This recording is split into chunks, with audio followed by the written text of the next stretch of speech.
For weeks, I kept catching my elderly neighbor staring at my house.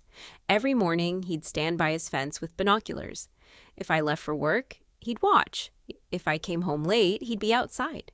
Once, I even caught him taking notes in a little black notebook. I was convinced he was obsessed with me. One night, I heard digging coming from his backyard at 2 a.m.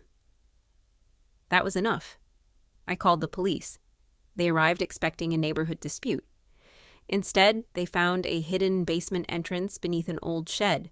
Inside were shelves packed with canned food, radios, water tanks, and dozens of folders. One folder had my address on it. My stomach dropped. The officer opened it. Inside weren't creepy photos or threats. It was a detailed emergency plan.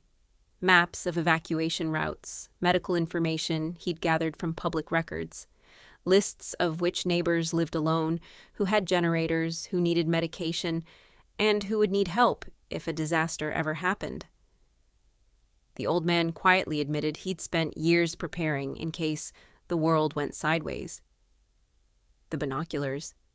He was watching for smoke, break-ins, and suspicious cars after a string of burglaries. The notebook, license plates, the digging, installing a backup water tank.